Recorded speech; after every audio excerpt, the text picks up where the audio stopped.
체호프의 귀여운 여인. 체호프는 1860년 남러시아의 항구 타간로그에서 출생했습니다. 정확하고 예민한 심리를 잘 표현한 작가입니다. 작품 속으로 들어가겠습니다. 퇴직한 팔등관 플레만니코프의 딸 올렌카는 생각에 잠겨 자기 집 현관 층계에 앉아 있었다. 날씨는 무더운데 파리까지 짓궂게 덤벼들어서 기울어져가는 해가 빨리 저물기만 기다렸다. 검은 비구름이 이따금 생각난 듯이 습기찬 미풍을 일으키며 동쪽으로부터 몰려왔다. 뜰 안에는 이 집 건넌방을 빌려 쓰고 있는 치볼리 야외극장 지배인 쿠킨이 하늘을 쳐다보고 서 있다. 제기랄, 그는 울상이 되어 투덜거렸다. 또 비야? 일부러 그러는 것처럼 허구한 날 비만 오니 이건 내 모가지를 졸라 매자는 건가? 날마다 손해가 이만저만해야지. 이러다간 파산이로군. 파산이야. 그는 올렌카에게 두 손을 쳐들어 보이며 불평을 계속했다. 우리들의 생활이란 요 모양 요 꼴입니다. 올리가 세보냐무나. 울어도 시원찮을 지경이죠. 별 고생을 다 하고 죽도록 기를 쓰며 일해봐야, 그리고 어떻게 하면 좀 더 나아질까 하고 밤잠도 자지 않고 별 궁리를 다 해봐야 그게 무슨 소용이겠습니까? 첫째로 간중이 야만이나 다름없이 무지막지하단 말이에요. 나는 그들에게 인류 가수들을 동원하여 가장 고상한 오페라타나 무언극을 공연해 주지만 과연 간중은 그런 것을 필요로 하겠습니까? 설사 그걸 구경한다 해도 도대체 무엇을 그들이 이해할 수 있겠습니까? 관중은 광대를 요구합니다. 아주 저속한 것을 상연해야 한단 말입니다. 거의 매일 저녁같이 비가 오지 않습니까? 5월 10일부터 시작해서 6월 내 장만이 이런 기막힌 일이 어디 있겠습니까? 이튿날도 저녁녘이 되면서 검은 구름이 몰려왔다. 쿠키는 미친 듯이 웃으며 말하는 것이다. 그 다음 날도 마찬가지였다. 올렌카는 쿠키의 넋두리를 말없이 가슴 아프게 생각하며 듣는 것이었고, 그러한 그녀의 눈에는 눈물이 글썽해지는 때도 있었다. 쿠키의 불행은 드디어 올렌카의 마음을 흔들어 놓고 말았다. 그를 사랑하기 시작한 것이다. 그는 안색이 누렇고 이마에 고스머리가 덮인 작달마간 키에 몸집이 여인 사람이었다. 음성은 가느다란 테너였는데 얘기할 적마다 입을 실룩거렸고 얼굴에는 언제나 절망의 빛이 떠돌고 있었다. 그러나 그는 올렌카의 마음속에 순결하고도 깊은 애정을 일으키게 한 것이다. 올렌카는 언제나 누구를 사랑하지 않는 때가 없었고 또 그러지 않고는 살아갈 수 없는 성질의 여자였다. 어릴 적에는 아버지를 무척 따랐다. 그 아버지는 지금 괴로운 숨을 몰아쉬며 어두운 방 안에서 안락의자에 앉아 앓고 있다. 그리고 2년에 한 번쯤이나 브란스크에서 다녀가는 작은 어머니도 사랑했다. 여학고 시절에는 불어 선생님을 사랑했었다. 올렌카는 고운 마음씨를 가진 착하고 인자스러운 여자였다. 또한 그녀의 눈길은 잔잔하고 부드러웠으며 신체는 매우 건강한 편이었다.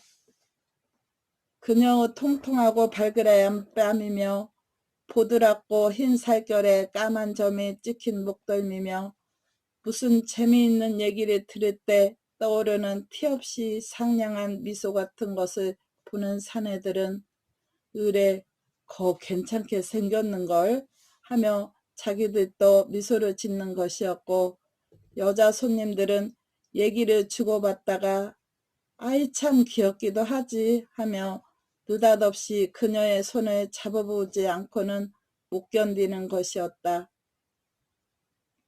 올랭카가 태어날 때부터 살아왔고 또 아버지의 유언장에도 그녀의 명의로 돼 있는 이 집은 도심지에서 떨어진 슬로보드카에 있었다.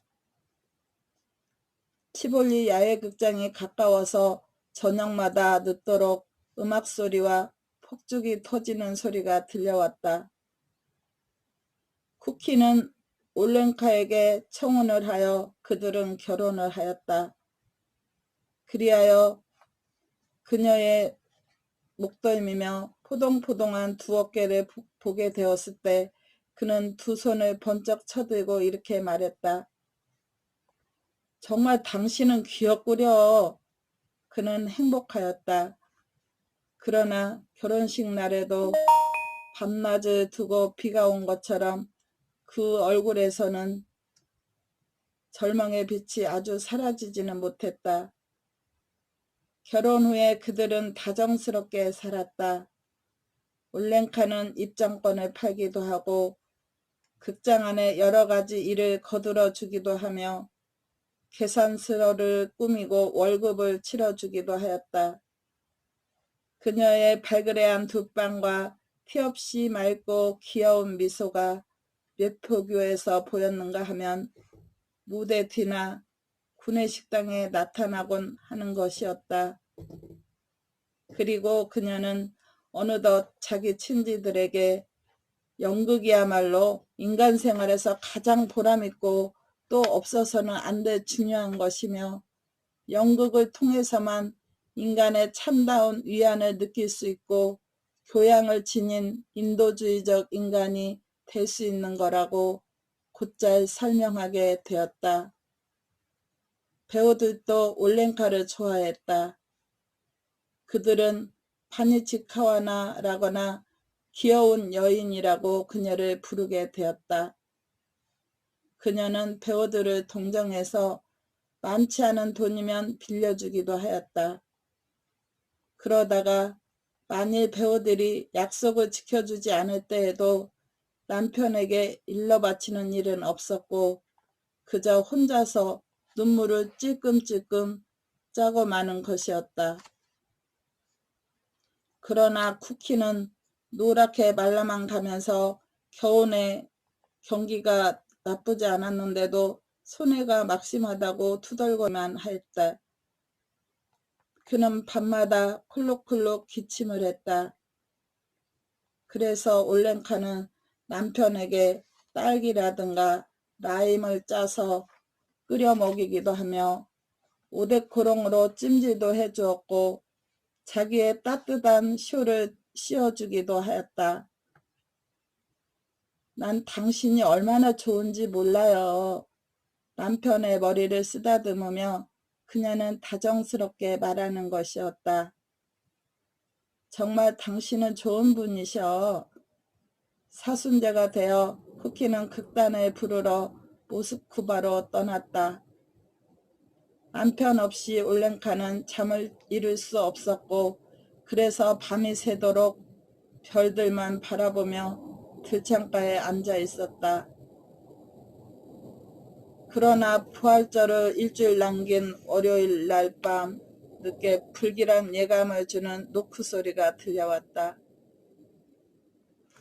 문 밖에서 누가 커다란 나무통을 쿵쿵 두드리고 있는 것 같은 소리였다. 문 좀 열어주시오. 밖에서 거칠고 굵직한 목소리가 들려왔다. 댁에 전보요. 올랭카는 이전에도 남편으로부터 전보를 받은 일이 있었지만 이번만은 어쩐지 정신이 아찔해지는 것 같았다. 부들부들 떨리는 손으로 전보지를 펴들었다. 전보에는 이렇게 적혀 있었다. 이반 페트로비치 금일 돌연 사망, 화요일 장례식. 지시를 바람. 장례식 다음에 적힌 글자는 전혀 뜻모를 말이었다. 발신인은 소가극단 무대 감독이었다. 여보, 올랭카는 흐느껴 울었다. 나의 소중한 파니치카, 이게 어떻게 된 노릇이오? 왜 나는 당신과 만났을까요? 왜 나는 당신을 사랑했을까요? 불쌍한 당신의 올랑카를 두고, 이 가엾고 불행한 올랑카를 두고 당신은 혼자 어디로 가버렸단 말이에요. 쿠키노 장례식은 화요일 모스크바에서 치렀다. 그리고 수요일에 올랭카는 집으로 돌아왔다. 방에 들어서자 침대에 몸을 던지고 한 길에서나 이웃집에도 들릴 만큼 큰 소리로 통곡하는 것이었다. 가엾기도 해라. 이웃집 사람들은 가슴에 성호를 그으며 말했다. 귀여운 올리가 저렇게 상심하다가는 몸을 상하겠네. 그로부터 석 달이 지난 어느 날 수심에 찬 올랭카는 상복을 입고 미사에서 돌아오는 길이었다. 이웃에 사는 푸스토발로프도 역시 교회에서 돌아오는 길이었는데 우연히도 올랭카와 나란히 걷게 되었다. 그는 목재상의 주인이었다. 메꼬모자를 쓰고 금시계줄을 들이운 흰 조끼를 입은 품이 상인이라기보다는 차라리 시골 지주라는 편이 어울릴 것 같은 사람이었다. 세상의 모든 일은 다 주의 안배하심에 따라 결정되는 것입니다. 올리가 세메노브나. 그는 동정어린 음성으로 침착하게 타이르듯이 말했다. 우리가 아끼고 소중히 여기는 사람 중에 누가 죽는다 해도 그것은 주의 뜻입니다. 우리는 슬픔을 참고 그 뜻에 순종해야 할 것이 아니겠습니까? 대문까지 올랭카를 바래다 준 다음 그는 작별 인사를 하고 돌아갔다. 이런 일이 있은 후 그의 침착하고 위험 있는 음성은 그녀의 귓전에서 온종일 사라지지 않았고 눈을 감기만 하면 그의 검은 수염이 머릿속에 떠오르는 것이었다. 올랭카는 그를 퍽 좋아하게 되었다. 남자 편에서도 그녀에게 관심을 가지고 있는 것이 틀림없었다. 그것은 며칠 후 조금 안면이 있는 어떤 중년 부인이 커피를 마시러 집으로 찾아와서 식탁에 앉기가 무섭게 푸스토발로프의 말을 꺼내며 그가 아주 착실하고 믿음직스러운 신랑감이기 때문에 그 사람한테 시집가라면 네 집 색시든지 혹하고 덤빌 것이라는 말을 장황히 늘어놓고 간 일만으로도 넉넉히 짐작할 수 있었다. 그리고 사흘 후에는 푸스토발로프 자신이 찾아왔다. 그는 불과 10분이나 앉아 있었을까. 말도 몇 마디 하지 않고 돌아갔으나 올랭카는 벌써 그를 사랑하고 있었다. 어떻게 그에게 반해버렸는지 그날은 밤새도록 잠을 이루지 못하고 열병에 걸린 사람처럼 들떠 있었다. 그래서 아침이 되기 바쁘게 그 중년 부인을 불러오게 하였다. 곧 혼담이 성립되었고 그 다음 결혼식도 끝났다. 결혼한 후 푸스토발로프와 올랭카는 의족해 지냈다. 남편은 보통 점심때까지 상점에 앉아있다가 일을 보러 밖으로 나가곤 했다. 그러면 올랭카가 그를 대신하여 저녁때까지 사무실에 앉아서 계산서를 꾸미기도 하고 물건을 팔기도 하였다. 목재는 해마다 2알씩이나 값이 오르고 있답니다. 물건을 사러 오는 손님이나 아는 사람들에게 그녀는 이렇게 설명하는 것이었다. 그도 그럴 것이 이전에는 이 지방 목재만 가지고도 장사가 되었는데 지금은 우리 주인 바시치카가 목재를 구입하러 모길레프 현까지 해마다 다녀와야 합니다. 그리고 또 우님은 아주 엄청나게 먹힌다니까요. 올랭카는 벌써 오래전부터 자기가 목재상을 경영해온 것처럼 느끼는 것이었고 또 목재야말로 인간 생활에서 가장 중요하고 필요 불가결한 물건인 것처럼 생각하게 되었다. 남편은 어떤 종류의 오락도 좋아할 줄 몰랐다. 공휴일에도 그는 집에만 틀어박혀 있었고 아내도 역시 매한가지였다. 만내 집에나 사무실에만 박혀있지 말고 극장 같은데 구경이라도 좀 다녀보시지. 가깝게 지내는 사람들은 그녀에게 이렇게 권했다. 우리 바시치카와 나는 극장은 가지 않기로 하고 있지요. 그녀는 위험 있는 말투로 대답했다. 우리 근로인에게는 그런 우스꽝스러운 구경을 하고 다닐 여가가 없습니다. 극장에 다녀봐야 뭐 하나 이로울 게 있어야죠. 토요일이면 푸스토발로프 내외는 저녁 기도에 참석했고 일요일엔 아침 미사에 참여했다. 교회에서 돌아올 때 그들은 부드러운 표정으로 나란히 걸었다. 아내의 비단옷은 사각사각 기분 좋은 소리를 내었고 남보기에도 두 사람은 행복스러웠다. 집에 돌아와서는 버터빵에 여러 가지 잼을 발라서 차를 마시고 그 다음 케이크를 먹었다. 푸스트발로프가 목재를 구입하러 모길레프 현에 다녀오는 동안 그녀는 퍽 적적해하였고 밤잠도 못 자고 눈물만 짜고 있었다. 그녀의 집 건넌방을 빌려 쓰고 있는 젊은 군 수의관인 스미르닌이 저녁이면 이따금 놀러왔다. 그는 올랭카에게 이야기도 해주고 트럼프를 함께 놀기도 했는데 그것이 그녀에게는 여간 위로가 되는 게 아니었다. 스미르닌의 가정 얘기는 특히 그녀의 관심을 끌었다.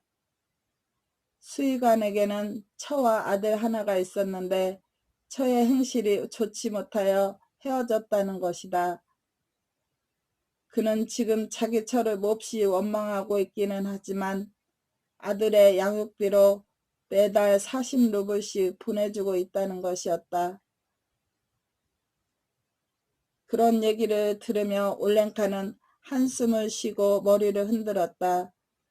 그가 측은히 여겨졌던 것이다. 주께서 당신을 구해주시도록 기도하겠어요. 층계까지 촛불을 들고 나와서 그를 보내며 올랭카는 말했다. 심심한데 와주셔서 고마웠어요. 주께서 당신에게 건강을 주시고 또 성모 마리아께서도. 그녀의 말투는 남편을 닮아 침착하고 위험이 있었다. 아래층 도어를 열고 나가려는 수의관을 일부러 불러세우고 그녀는 이렇게 충고하였다. 플라톤니치, 부인과 화해하셔야 합니다. 아드님을 봐서라도 부인을 용서해 줘야죠. 어린 자식 마음에 그늘이 지게 해서는 안 되니까요. 푸스토발로프가 돌아오자 그녀는 남편에게 수의관의 불행한 가정 얘기를 소곤소곤 들려주었다. 그러던 어느 겨울날 푸스토발로프는 상점에서 뜨거운 차를 한 잔 들이켜고 목재가 반출되는 것을 살피러 모자도 쓰지 않은 채 밖으로 나갔다가 그만 감기에 걸려서 알아놓게 되었다.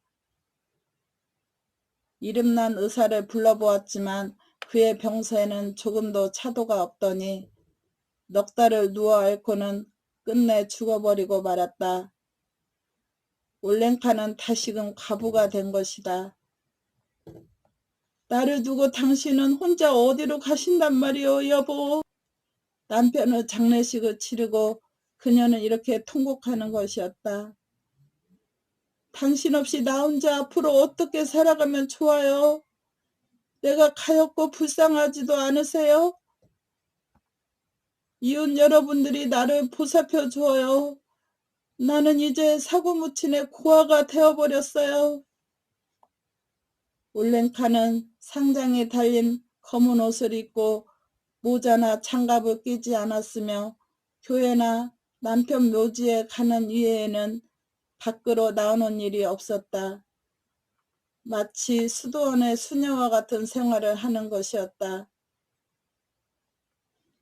푸스토발로프가 죽은 후 6개월이 지나자 올랭카는 상복을 벗었고 들창에 무겁게 닫혀졌던 덧문을 열어놓기 시작했다.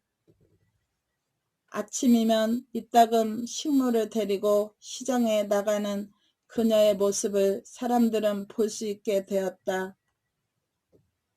그러나 집안에서 그녀가 어떻게 지내고 있는지 또는 무슨 일이 일어나고 있는지 그런 것은 그저 제멋대로 추측을 해보는 수밖에 딴 도리가 없었다.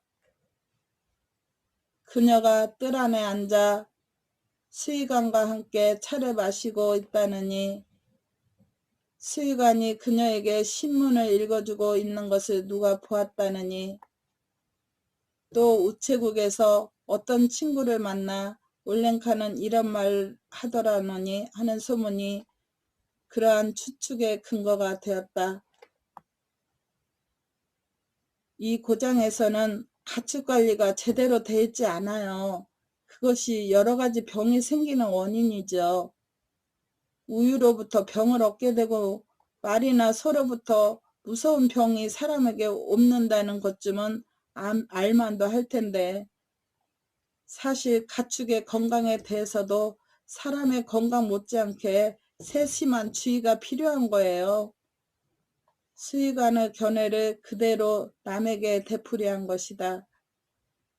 그리고 무슨 일에 대해서나 그녀는 벌써 수의관과 똑같은 의견을 갖게 된 것이었다.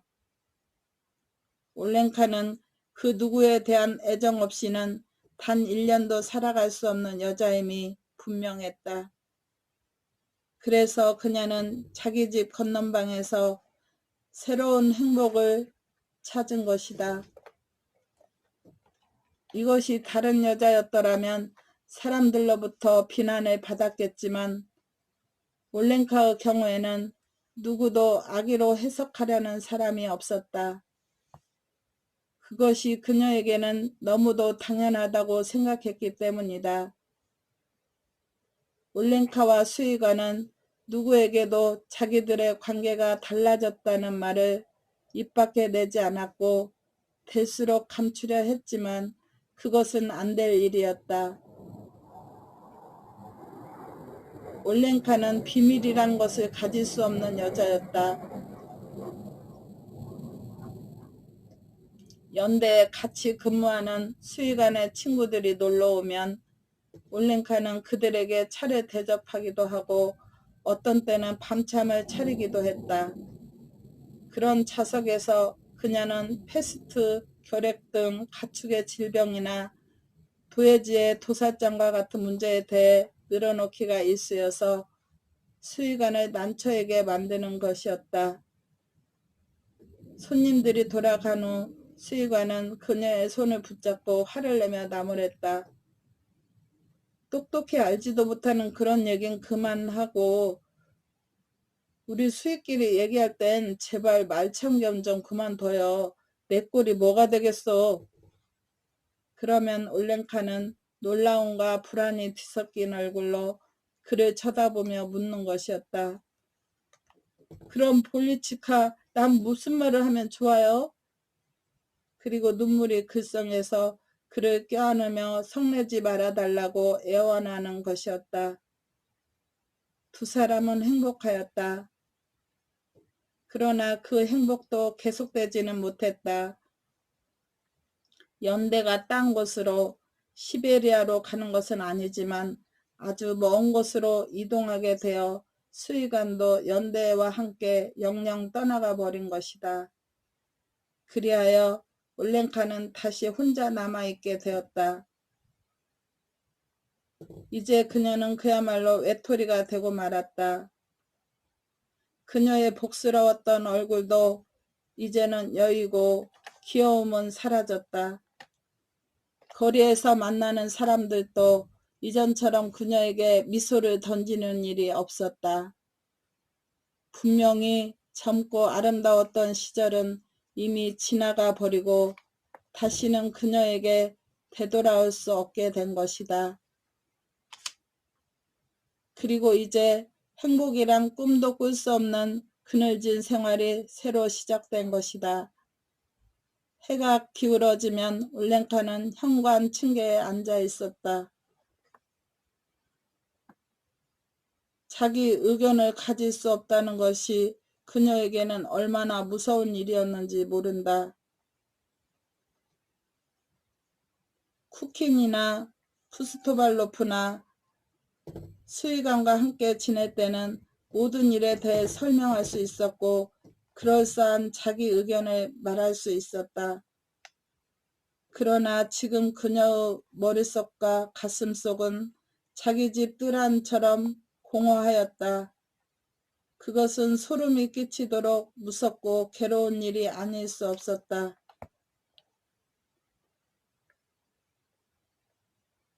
치볼리 극장과 목재상이 있던 자리에는 집들이 질비하게 늘어서서 이리저리 골목길이 생겼다. 참으로 세월은 빠른 것이다. 날이면 날마다 아무런 기쁨도 아무런 자기 의견도 없이 이렇게 세월을 보내며 해가 거듭되었다. 살림은 식모 마브라가 하는 대로 맡겨두었다. 무더운 6월 어느 날 저녁녘이었다. 시외로 나갔던 가축들이 집안에 온통 먼지를 뒤집어 씌우며 지나갈 무렵에서 누군가 대문을 두드리는 사람이 있었다. 올랭카가 나가서 문을 열었다. 그리고 밖을 보았을 때 하마터면 기절을 할 뻔했다. 문 밖에는 이미 머리가 희끗희끗한 수의관이 평복을 하고 서 있었다. 순간 그녀에게 잊어버렸던 모든 과거가 되살아났다. 그녀는 어쩔 줄 몰라 한마디 말도 입 밖에 내지 못한 채 그 가슴에 머리를 파묻고 흐느끼는 것이었다. 걷잡을 수 없는 흥분 속에서 그 다음 두 사람이 어떻게 집으로 들어오고 어떻게 차를 마시러 식탁에 와서 마주 앉았는지 알 수 없었다. 당신이 오셨구려. 기쁨에 떨리는 목소리로 그녀는 속삭이듯 말했다. 플라토니치, 어디 계시다 이렇게 찾아오셨어요? 아주 이 고장에서 살기로 했습니다. 수의관이 입을 열었다. 군대도 그만두고 이젠 내 마음껏 일을 해서 자리 잡힌 생활을 해보려고 왔지요. 그리고 아들놈도 학교에 입학시킬 때가 되었습니다. 다 자랐어요. 마누라와는 화해를 했습니다. 그럼 부인은 어디 계신데요? 올랭카가 물었다. 어린애하고 여관에 있습니다. 그래서 지금 새빵을 얻으러 다니는 길이죠. 아니, 새빵이라니 그게 무슨 말씀이에요? 우리 집에 와 계시면 될 텐데 왜 여기가 마음에 안 드시나요? 방세는 한 푼도 안 받을 테니 우리 집으로 오세요. 네? 올랭카는 다시 흥분하여 눈물을 흘렸다. 이 방을 쓰시도록 하세요. 나는 건넌방 하나면 되니까. 그렇게 하시면 난 얼마나 좋을지 몰라요. 이튿날 지붕에는 벌써 페인트 칠을 하고 벽도 희게 칠하게 했다. 올랭카는 가슴을 펴고 두 손을 허리에 얹고서 집안을 돌아다니며 여러 가지로 일을 감독하고 있었다. 얼굴에는 예전과 같은 미소가 떠올랐으며 마치 오랜 잠에서 깨어난 것처럼 그녀의 온몸에서는 활기가 넘치는 것 같았다. 수의관의 마누라가 아들과 함께 이사를 했다. 윗게 생긴 얼굴에 머리를 짧게 자르고 성미가 까다로울 것 같은 여인 몸집의 여자였다. 아들 샤샤는 10살 난 어린애치고는 키가 작고 뚱뚱한 편이었는데 눈이 파랗고 볼때기엔 오목팬 보조였다. 아이는 뜰 안에 들어서기가 무섭게 고양이를 쫓아서 달려가더니 곧이어 명랑하고 즐거운 웃음소리가 들려왔다. 아주머니, 이거 아주머니네 고양이죠? 사샤가 올랭카에게 물었다. 새끼 낳으면 우리 하나 주세요. 우리 어머니는 쥐새끼를 제일 싫어하거든요. 올랭카는 차를 따라주며 샤샤와 이야기를 하고 있노라면 가슴이 훈훈해오고 이 아이가 제 자식처럼 사랑스럽게 여겨지는 것이었다. 샤샤는 중학교에 다니게 되었다. 그의 어머니는 하리코프에 있는 자기 언니네 집에 가서 돌아오지 않았고 아버지는 매일같이 가축 검사를 하러 출장 가서 어떤 때는 2, 3일씩 묵었다가 오는 일도 있었다. 그러고 보면 사샤는 자기 가정에서 거추장스러운 존재가 되었고 따라서 완전히 버림을 받은 것이나 다름이 없었다. 올랭카는 샤샤가 그러다가 굶어 죽지는 않을까 걱정이 되었다. 그래서 그녀는 아이를 데려다가 자기가 거처하는 건너 붙은 조그만 방 하나를 마련해 주었다. 사샤가 올랭카에게 와서 살게 된 지도 벌써 반년이 지났다. 아침이 되면 그녀는 아이 방으로 들어갔다. 사샤는 한쪽 뺨 밑에 손바닥을 개고 죽은 듯이 잠자고 있었다.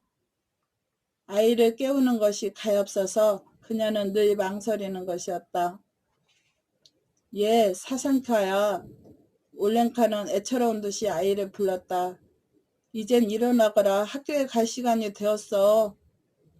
사샤는 일어나서 옷을 갈아입고 아침 기도를 드린 다음 차 석잔과 커다란 도넛 2개와 버터 바른 빵을 조금 먹었다.